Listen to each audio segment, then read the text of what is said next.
Yes, so now we are going to have question and answers asked for our public audience people on the topic विषय है TB tuberculosis जो हम लोग TB नाम से जाना जाता है. चलो let's begin in questions. What are the early symptoms of TB? Okay yes early symptoms of TB. जो भी हम लोग अभी बात करेगा वो बुक पिक्चर एक होता है और पेशेंट पिक्चर एक होता है. बुक पिक्चर मतलब किताब में जो लिखा है ना. पेशेंट पिक्चर मतलब जो पेशेंट का चीफ कंप्लेंट जो स्टडी के हिसाब से मतलब जो पेशेंट स्टडी के हिसाब से. तो यूजुअली अर्ली अर्ली भी दो प्रकार का होता है. जैसे कोई कोई फीवर होगा ना. ओके एंड कोई कोई फीवर होगा, फेटिक होगा, इसका बाद में वेट लॉस होगा, इसका बाद में मतलब भूख भी नहीं आएगा उसको. ये सब सिम्टम्स पहले आएगा. ये जनरल है लेकिन स्पेसिफिक सिम्टम्स हम लोग अगर देखा जाएगा तो उसका कफ आता है. कफ प्रोडक्टिव कफ, म्यूकोपुरुलेंट कफ जिसको बोलते हैं, जो जहाँ में हम लोग का जो स्पूतम है वो बहुत ही ठीक में आएगा. बहुत ही ठीक होता है स्पूतम जब हम लोग कफ करता है. और जब भी हम लोग सोने का कोशिश करता है तब भी चेस्ट कंजेशन होता है. हम लोग को बहुत ही डिस्कम्फर्ट लगता है. तो ये सब मेन सिम्टम्स हैं. ओके और भी है, और भी बहुत सारा है. Okay next question. और कितना दिन तक कफ होता है TB patient? टीबी पेशेंट का कफ हम लोग देखा जाए तो round figure we can say is around 30 days, 20 to 30 days. ये फर्स्ट वीक में नॉर्मल कफ होगा और आफ्टर डेट प्रोडक्टिव कफ होगा. क्वेश्चंस. और TB किसे फैलता है one person to another? Okay, how TB spreads from one person to another. TB spreads from one person to another person in many ways. जैसे कि हम लोग का उधर में क्या होता है अपना जगह में टीबी, एक घर में टीबी डायग्नोस हो गया, टीबी बीमार पकड़ लिया तो हम लोग बहुत लाल प्यार करता है उसको.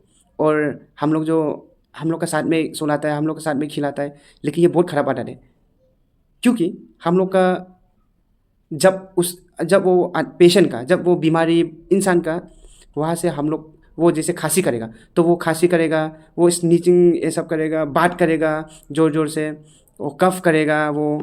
तो ये सब से भी हम लोग का टीबी फैल सकता है क्योंकि अंदर से जो मतलब वो खांसता है, बात करता है, स्नीचिंग करता है तो वो बैक्टीरिया जो हवा में सस्पेंडेड रह जाता है, हवा में बहुत देर तक रहता है. तो वो सबसे भी हो सकता है. एक से खाने पीने से भी हो सकता है. हम लोग एक दूसरा का जूठा ये सब नहीं खाना है इसलिए. ओके ये सब है मेन. Okay common. और next question. Which organs are affected by TB? Which organs are affected by TB ना.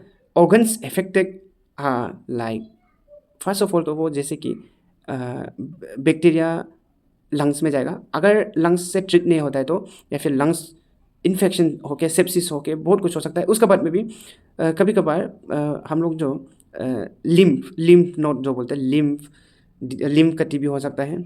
और पोट्स का टीबी हो सकता है. आई मीन पोट्स टीबी बोलता है जो स्पाइन का टीबी हो सकता है. बोन का टीबी हो सकता है. ये सब टीबी और ब्रेन में भी होता है. बहुत बार ऐसा केस हम लोग ने देखा है.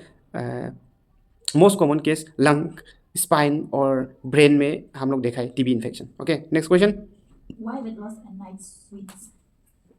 वेट लॉस ये सब इसलिए होता है बिकॉज पेशेंट का एपिटाइट होता है तो लॉस मतलब भूख, वो लोग जो भूख नहीं लगता है वो लोग को. Okay next question. How is TB diagnosed? TB को कैसे डायग्नोस करता है. Okay okay okay. TB diagnose करने के लिए हम लोग बहुत सारा मेथोडोलॉजी यूज़ करता है. Number 1 is skin test. जो हम लोग का ये आर्म है ना, ये हम लोग का यहाँ में हम लोग एक स्किन टेस्ट करता है. तो वो हम लोग का स्किन मसल ऐसा होता है ना, तो उसमें हम लोग का सिर्फ ऊपर वाला जो स्किन है बहुत चमड़ा है तो वहाँ में अराउंड वो क्या बोलते हैं ये हम लोग का स्किन इंटरडर्मल इंजेक्शन होता है. वहाँ से हम लोग का इंटरडर्मल ही बोलते हैं हम लोग. तो हम लोग का स्किन जो ऊपर वाला लेयर को डर्मल बोलता है उसमें मतलब उसमें इंजेक्ट करता है. तो जब ट्यूबरकुलिन टेस्ट बोलता है उसको, तो ट्यूबरकुलिन सब्सटेंस जो वहाँ में डाल देता है. तो अगर वो 5 mm से या फिर 5 mm से ज़्यादा फूल गया ऐसा लगता है बोलने से हम लोग टीबी मान सकता है लेकिन नॉट कन्फर्म. लेकिन हम लोग सिर्फ ये तो आजकल ज़्यादा नहीं करता, लेकिन हम लोग तो स्पूटम जो बोलते हैं ना, जो कफ है, तो वो कफ जो कंटेनर में, स्टराइल कंटेनर मतलब सफ़ा कंटेनर में हम लोग कफ को थोड़ा सा लेता है, इसके बाद में टेस्ट करता है। तो वहाँ में हम लोग कुछ दिन लग सकता है, लाइक 2-3 दिन, 3-4 दिन भी लग सकता, मतलब ये बैक्टीरिया जो बहुत स्लो ग्रोथ होता है।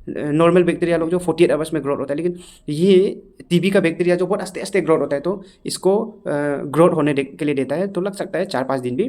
तो उसके बाद में वहाँ में बैक्टीरिया ग्रोथ होगा। बैक्टीरिया जो अभी क्या समझाएगा, रोड शेप में एक बैक्टीरिया वो लोग देखेगा, माइक्रोबायोलॉजी डिपार्टमेंट का माइक्रोबायोलॉजिस्ट टेक्नीशियन वो लोग देखेगा, तो वहाँ में ग्रोथ है कि नहीं वो लोग मालूम चल जाता है। ऐसा भी देखता है और चेस्ट एक्सरे में भी देखता है। ओके। एंड टीबी बीमार किसके लिए ज़्यादा रिस्क होता है, चिल्ड्रन और ओके, टीबी बीमार risk factor, okay, risk factor of TB बीमार बहुत सारा है। जो स्मोकिंग करता है उसको भी हो सकता है, जो ड्रिंकिंग करता है उसको भी हो सकता है, जो अच्छा से रहन पहन नहीं मिलता है, जैसे कि स्ट्रीट में रहता है और जहाँ तहाँ रहता है, ऐसे वाला इंसान लोग को मिल सकता है। और जो डायबिटिक है पेशेंट, डायबिटीज़ मेलाइटस बोलते हैं, जो डायबिटिक पेशेंट को भी रिस्क फैक्टर है। और जैसे कि हम पहले भी मेंशन किया है, जो एक फैमिली में ऑलरेडी है उसका साथ में हम लोग जब ज़्यादा कांटेक्ट होगा तो ऐसे समय में भी ज़्यादा रिस्क होता है। ओके। और जैसे कि कोई कोई पेशेंट होता है डायलिसिस ये सब करता है और इंजेक्शन ये सब लेता है, वो सब पेशेंट का भी बहुत हाई रिस्क होता है। यही है मेन रिस्क लोग। देखो, ये if we talk regarding like age, then हम बोलेगा कि जेनेटिक, और जेनेटिक मीन्स बूढ़ा बूढ़ी और बच्चा लोग को ज़्यादा हो चांसेस ज़्यादा है जवान से, क्योंकि वो लोग का इम्यून सिस्टम जो कम होता है। ओके, वो लोग का इम्यून सिस्टम कम होता है। और एक है इम्यूनो कम्प्रोमाइज पेशेंट, जो हम लोग ऐसे बोलते हैं। इम्यूनो कम्प्रोमाइज पेशेंट मीन्स बहुत लंबे समय से कैंसर है पेशेंट, और वो कैंसर का दवाई ले रहा है, कीमोथेरेपी मेडिकेशन ले रहा है। और जो पेशेंट ट्रांसप्लांट किया है, ऑर्गन ट्रांसप्लांट किया है, जो पेशेंट किडनी का बीमार से बहुत लॉन्ग टर्म किडनी बीमार से वो गुजर रहा है, तो ये सब हम लोग का रिस्क फैक्टर है। ओके, नेक्स्ट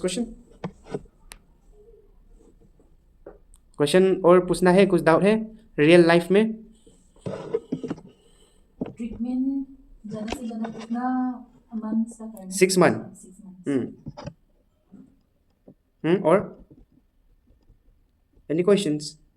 उससे 6 months से पहले ट्रीटमेंट नहीं करने से? अगर आपको डॉक्टर ने 6 मंथ का कोर्स दिया है तो वो 6 मंथ करना ही पड़ेगा, क्योंकि ये एंटीबायोटिक है जो बैक्टीरिया को मारेगा, तो वो एक अपना हिसाब से मार रहा है। तो उसमें अगर हम लोग बीच में रुक गया, और हम लोग रुकता भी है, मेरा तो कफ भी ठीक हो गया, हम क्यों दवाई लेगा अननेसेसरी, ऐसा सोचता है हम लोग, लेकिन ऐसा नहीं है। अगर दवाई आपको दिन में 2 बार लेना है, 2 बार लेना है, 6 महीना के लिए लेना है, 6 महीना के लिए लेना है, 9 से 9 में लेना है, 9 AM 9 PM में लेना है, तो इतना में लेना है, मतलब स्पेसिफिक टाइम है। नहीं तो ये जो उसका पैटर्न चेंज हो जाएगा, और ये एक मतलब वो लोग को जो एक आदत जैसा हो जाएगा वो बैक्टीरिया के लिए, तो बैक्टीरिया को जो असर नहीं पड़ेगा, ट्यूबरकुलोसिस को असर नहीं पड़ेगा, को मेडिकल टर्म में रेजिस्टेंस बोलता है। तो ऐसे होने से बॉडी को वो दवाई से रेजिस्टेंस हो जाएगा, मल्टी ड्रग रेजिस्टेंस हो जाएगा। तो मल्टी ड्रग रेजिस्टेंस होने से क्या होगा, हम लोग जो ट्रीटमेंट को बदलना पड़ेगा। जैसे कि फर्स्ट लाइन ट्रीटमेंट होता है आइसोनाइजिन, रिफिम्पिसिन, इथाम्बुटोल, ये सब होता है, तो उसको हम लोग जो चेंज करना पड़ेगा सेकेंड लाइन ट्रीटमेंट में, लाइक क्लेरिथ्रोमाइसिन, एमिकासिन, ये सब में हम लोग को चेंज करना पड़ेगा। और बहुत सारा क्यूनोलोन्स भी देता है अगर वो फर्स्ट लाइन ऑफ ट्रीटमेंट जो सक्सेस नहीं होता है तो। और बहुत ख़राब है ये प्रैक्टिस, लेकिन। और टीबी बीमारियों को घर में से रखने से रिस्क है कि नहीं है? देखो, टीबी बीमार होने से उसको टीबी सेंटर में रखने से अच्छा है, क्योंकि टीबी बीमार को हम लोग जो हॉस्पिटल में रखता है वो उसका रूम जो अलग होता है, उसका रूम का अंदर में जो प्रेशर है ना, तो वो प्रेशर जो बाहर में नहीं जाने के लिए बाहर का रूम का प्रेशर जो ज़्यादा कर देता है, और वो रूम, ताकि जो वो हवा जो है बाहर में नहीं जा सकेगा, तो उसके लिए अलग से एक फ़िल्टर लगाया जाता है, अलग से AC लगाया जाता है, तो जिसको हम लोग पॉजिटिव एयर प्रेशर रूम बोलते हैं। ओके, तो इसलिए मेरा कहने का मतलब है कि हॉस्पिटल में टीबी सेंटर में रखने से ठीक है। Anything? Okay, thank you so much. 12 minute का लेक्चर डिस्कशन।